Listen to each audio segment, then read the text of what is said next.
बड़ी विजिट रही आपकी और आपकी विजिट के चर्चे यहां भारत में, हिंदुस्तान में जबरदस्त रहे।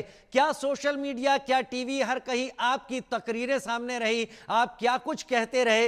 इस पूरी विजिट के बारे में बताएं। शुरू जब हुई तब आपके दिमाग में क्या चल रहा था, जब आप एक एक करके एक एक जगह पहुंचते गए और अपनी बातों को रखते गए, तब आपका दिमाग क्या सोच रहा था, किस तरीके से आप उस मिशन को अंजाम पर पहुंचा रहे थे असद भाई? नहीं, मेरा मानना यह है कि जो डेलीगेशन में मैं गया था, जिसके हेड जय पांडा साहब थे, हम लोग कलेक्टिवली अपनी अपनी बात को रख रहे थे।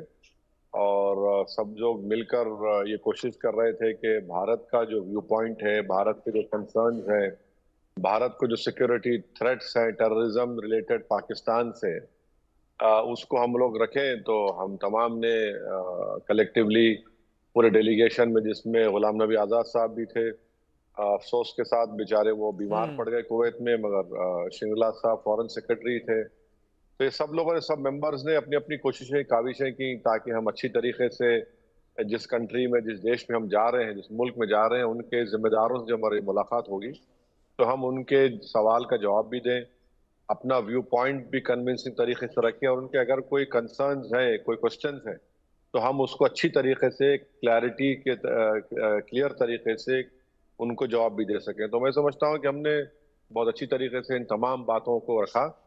और ओवरऑल मैं समझता हूँ कि इस डेलीगेशन ने बहुत अच्छी मेहनत की, बहुत अच्छा काम किया।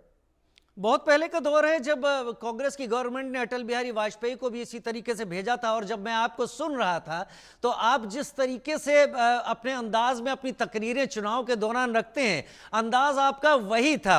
आपकी आपकी कई बातें, आप एफएटीएफ को लेकर बहुत जबरदस्त तरीके से बरस रहे थे।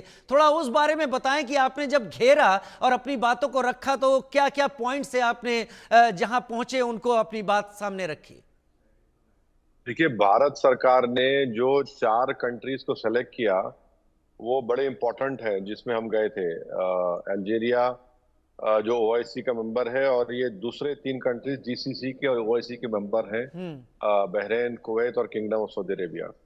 इसमें एक कंट्री अभी नॉन परमानेंट सिक्योरिटी काउंसिल का मेंबर है, एक कंट्री आइंदा